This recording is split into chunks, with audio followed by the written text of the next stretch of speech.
And after you said that, certain conditions were floated. For example, Bongo said, No. That's not how reconciliation works. You don't put conditions to reconcile. If you're sincere, you want to reconcile, let's sit in front of you. Ano ba talaga problema? Paano nangyari ito? Tanggalin natin ang problema. Pero sasabihin mo, di ako makikipag-usap hanggang ibigay mo sa akin ito. Wala pupuntahan na. yeah, and that condition Tapos na. That's not reconciliation. is That's not even a negotiation. That's demanding. Those are setting conditions. That, So, ano sasagutin ng kabila? Etong gagawin mo. Sasagutin mo, hindi, gagawin ko yan kung gawin mo naman ito. Wala nang pupuntahan yun. Tapos na ang usapan. Hi sir, good evening. Sir, kanina nabanggit po ni Minda Secretary Tereso yung about po sa 300 million from the ADP. 400 million, sorry. Sir, gaano kalaking bagay po ito sa development po ng Mindanao? Oh, malaki. Malaki. At ang ADB, this was part of the BIMP-IAGA discussion. At the ADB made commitments, as it has always done, because ADB is really our counselor when it comes to the BIMP-IAGA project. $400 million, as if you put together with the downstream effects of that. And the reason that the ADB, because we can see that there will be very advantageous downstream effects to that, is a big deal. That especially Mindanao actually is I think if we are going to shepherd it and to help it be as successful and do everything we can to make BARM successful. We always talk about land of promise that we never were able to see the promise of. I think there's a chance now that we will, because there's no more fight. There's no more fighting. Well, there's some criminality, but it's not the large scale fighting like we had during the secessionist war. So, malaki ang malaki ang kumpiyansa ko sa pagbulusok ng Mindanao. And ADB has always been there, but also OIC, the Organization of Islamic Countries, Malaysia has always been very Japan has always been very present. ADB has always been very present. So even the EU has always been part of the peace process, and now the investment into BARM. So I hold great hope for the future of BARM, for the future of Mindanao. So one more lang po. So during your intervention sa plenary session po, nabanggit niyo po yung pag-push sa Code of Conduct sa South China Sea. Push ng Code of Conduct po sa South China I always push the Code of Conduct. Always. It's critical to everything that's happening. If you have a Code of Conduct, essentially, freeze frame muna. Okay, hanggang dyan na lang tayo. Wag na nating palalain. Tapos yan, nung usap tayo, that will contain mechanisms also of adjudication or trying to de-escalation processes. Kasama lahat yan. So I think that I think it's well recognized. It's not just the Philippines who feels that way. Everyone in ASEAN feels that way. Everyone in Asia feels that way. Sir, just want to ask more details about your conversation with the Chinese premier. Did you talk about the situation in the West Philippine Sea? No, I only spoke to him. He was sat. It wasn't in a meeting. He was sitting next to me at lunch. I was sitting next to the Chinese premier and the foreign minister of UAE. Or at least, did you get any commitment po from the Chinese side on your call to? Wala. Tinanong ko lang sa kanya. Sabi, I just want, what is the Chinese perspective of this new unilateral tariff schedule? And he says, well, Mr. Trump has seems to have his own idea, but we certainly do not want this to continue. It's not good for everyone. We don't want this. So that's we were just walking along. Di kami nakaupo na nag-usap ng ganun. But I was very, very curious to get a little bit beyond the party line, because we've heard what China says on TV, dun sa mga nila. But to be able to get the chance to talk to the premier, I thought I was hoping to get in. Yun ganun din. I think, yes, you can see that it's sincere on their part that they do not want this. They do not want this to carry on. They want everything to be normalized. DILG Secretary John Vigramulya yesterday said that nakapili na kayo ng bagong chief PNP. Is it true? Kung totoo, Mr. President, sino po siya? Actually, it's oh god, it's the answer is more complicated than that, as ever. I would rather not use this forum to announce that. I think I should talk to them first, because the official decision has not been made. They should hear of it. Whoever it is should hear about it first from me, not through the news. But yes, we're very clear on what we're going to do next. Clarify ko lang po, Mr. President. May napili na po kayo? May napili na po kayo? Meron na po. Talking about peace and order, security, Mr. President, ano po yung magiging marching orders niyo doon sa bagong chief PNP? Especially na gusto niyo i-intensify yung police visibility sa mga kalye. Well, what will I tell the new chief PNP? The new chief PNP is a very senior officer in the PNP. He knows the situation, and I will actually tell them, carry on what you are doing, because we have very good statistics concerning crime. And for example, there's a report here: Metro Manila crime rate is down by 23% in 6 months. If we are going to look here at the crime result at the national level, where are the index crimes? Ito. From the period of last year, same period last year, ito na lang focus ka kasi ayokong basahin lahat. So 15,156 last year in the period of January 1 to May 16.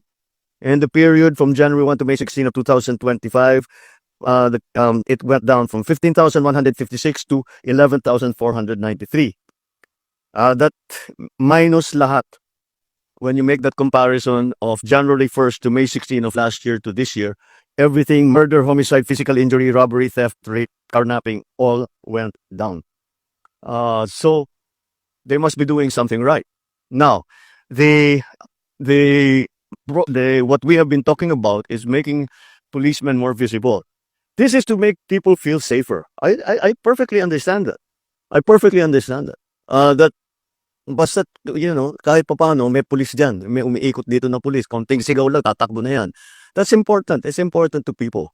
So, despite the fact that maraming maganda namang result na statistic, na maganda naman ang nagiging trabaho ng kapulisan natin in terms of law enforcement, kailangan din, hindi sapat na marami tayong nababawasan natin yung krimen. Kailangan nakikita yung pulis para feeling safe naman yung mga tao. That's why this new program of Cops on the Beat has been initiated. Mr. President, one last thing na lang on my part. Doon sa podcast ninyo, narinig ko doon sa pagkakasabi nyo, yung 5-minute immediate police response. Will you please expound on that, Mr. President? Well, first of all, we have been working we've been working since last year on this. It's not so easy, but it's good to centralize the emergency calling. And right now, actually, the response time, meron ba tayong response time dito? Yung response time natin bumaba na rin, especially in the urban areas. Siguro, of course, wala, there's no, but there are no statistics here. No. So we're trying to centralize the emergency calls. So pagtatawag ka ng emergency, whatever, isa lang yung number kasi bawat bayan halos, bawat probinsya may sarili. So we'll centralize it para maging mas mabilis at diretso kagad makadispatch siya ng police pagka may problema, pagka may gulo.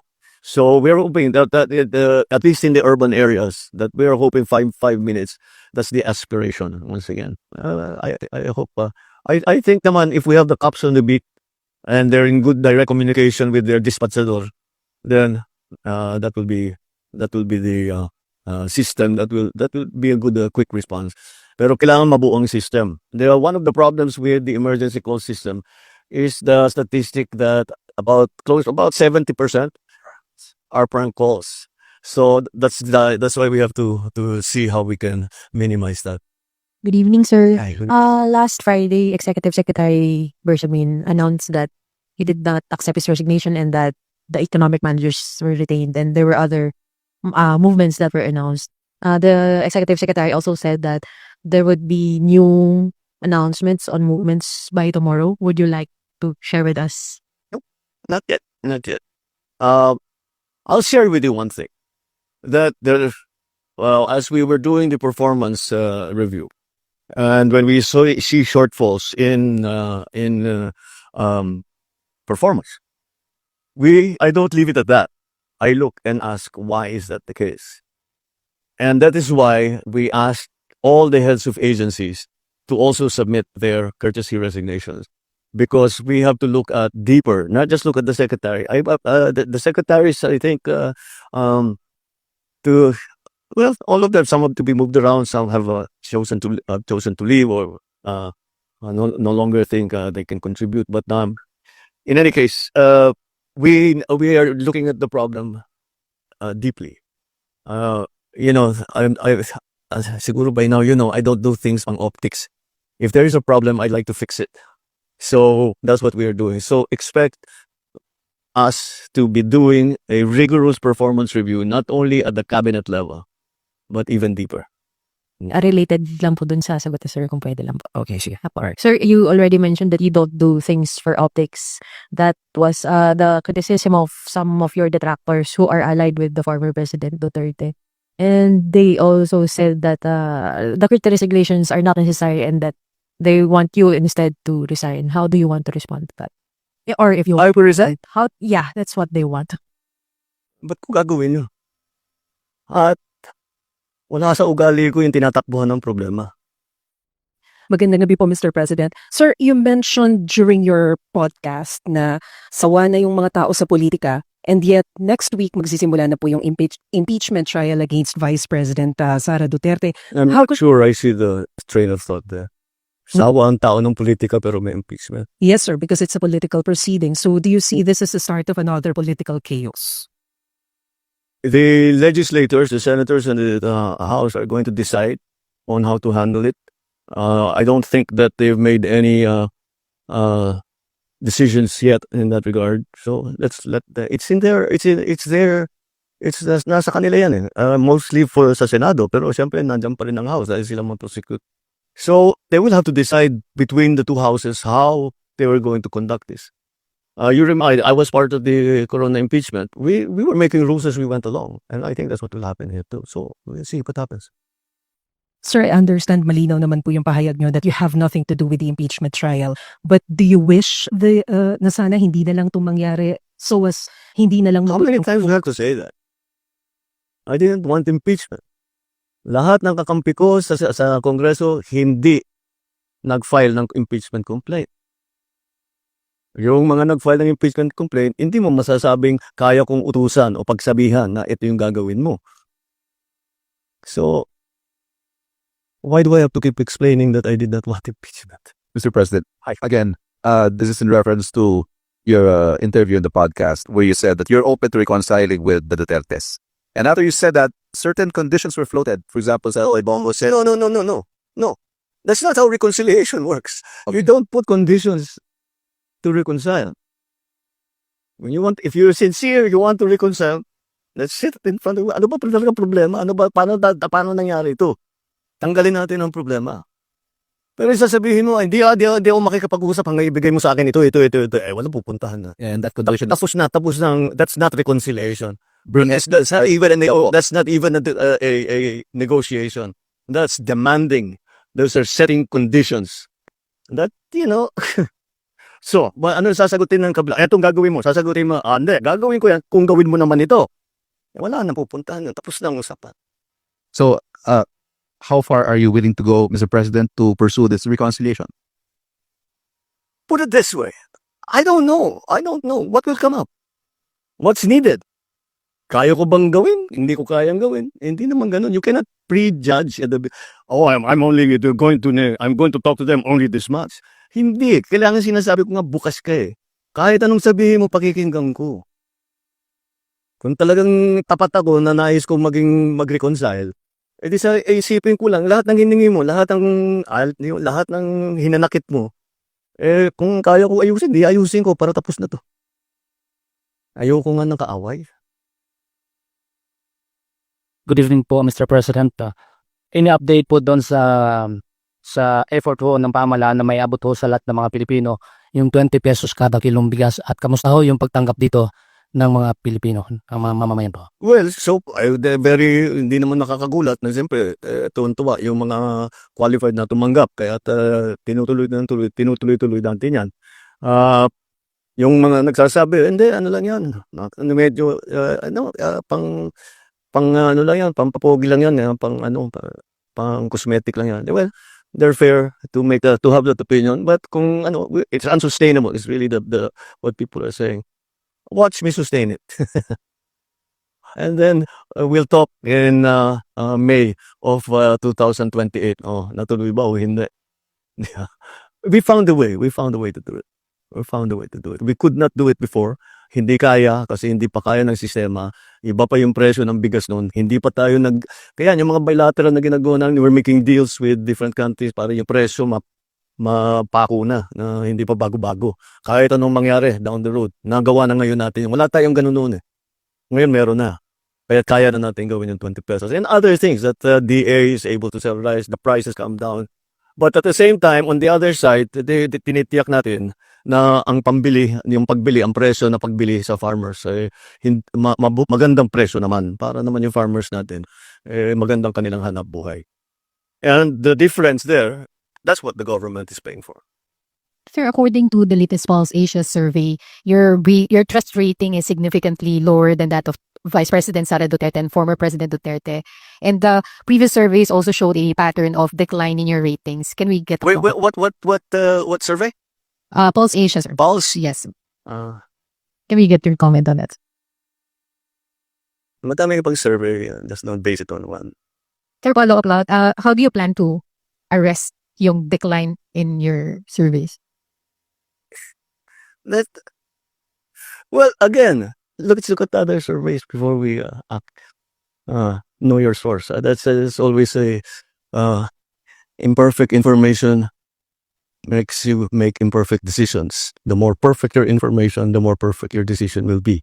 That is one source of information, and you have to understand where it's actually coming from.